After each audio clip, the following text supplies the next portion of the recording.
వాళ్ళ అపాయింట్మెంట్ కోరే కంటే ముందు నువ్వు ఎంత హుందాగా ప్రవర్తించాల్సిందే. నువ్వు అన్న మాటలేంది, రాష్ట్రపతిని తిట్టిపిస్తావు, ప్రధానమంత్రిని తిడతావు, మళ్ళీ వాళ్ళ అపాయింట్మెంట్ కావాలంటే ఇస్తారు. వాళ్ళు ఇవ్వద్దనే కదా నువ్వు తిట్టిపించింది. ఇది ఏం డ్రామానో ప్రజలందరూ అర్థం చేసుకోవాలి. 42% విద్యా ఉద్యోగాల్లో కూడా ఉండాలి. విద్యా ఉద్యోగాలదే వెరీ ఇంపార్టెంట్ రవి గారు, వెరీ ఇంపార్టెంట్. 42% రిజర్వేషన్ పేరుతో వీళ్ళు నయా నాటకం ఆడి అసలు డెడికేట్ కమిషన్ ఉంది. డెడికేట్ కమిషన్ ఆధారంగానే మనము ఈ లోకల్ బాడీలో రిజర్వేషన్లు పెంచుకునే ఛాన్స్ ఉంది. డెడికేట్ కమిషన్ చైర్మన్ ఎవరిని వేసిరు? భూసాని వెంకటేశ్వర్లు వేసిరు. ఆయన బీసీ బిడ్డ కదా.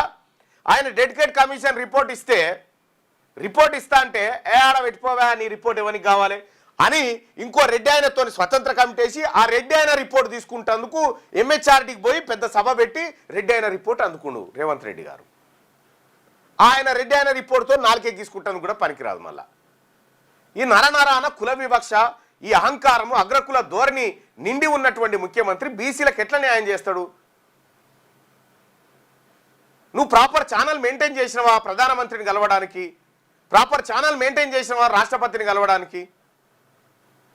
ఎందుకు ఈ బీసీ ప్రజలను మోసం చేస్తా ఉన్నావు? తెలంగాణలోని బీసీలను 42% పేరుతో మోసం చేస్తున్నది ఎవరు? ముఖ్యమంత్రి రేవంత్ రెడ్డా లేకపోతే బీజేపీయా? ఇప్పుడు ఈయన బీజేపీ మీద బట్టగాలు చేసిండు కదా. నరేంద్ర మోడీ రాష్ట్రపతి దగ్గరికి ఈయన వస్తున్నాడని చెప్పి నరేంద్ర మోడీ గారు ఆయన పనులన్నీ విడిచిపెట్టుకొని పోయి చెవుల గుసగుస పెట్టి ఆయన రానియకు అపాయింట్మెంట్ ఇంకని చెప్పి వచ్చినట్టు ఉన్న ఆదాయానన్న ఏమన్నా పొంతన ఉండే మాటనైనా? ఒక రాష్ట్రపతిని ఎవరిని కలవాలి ఎవరిని కలవద్దని ప్రధానమంత్రి ఆదేశిస్తాడా? ఇది మోసం, ఇది మోసం.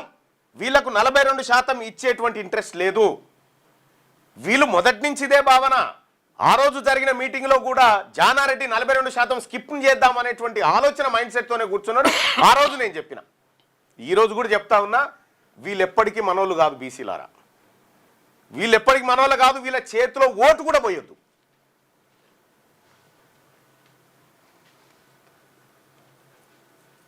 రైట్. తెలంగాణలోని బీసీలను 42% పేరుతో మోసం చేస్తున్నది ఎవరు? పక్కా ముఖ్యమంత్రి రేవంత్ రెడ్డి మోసం చేస్తున్నాడు. 100% మంది అభిప్రాయం ఇది.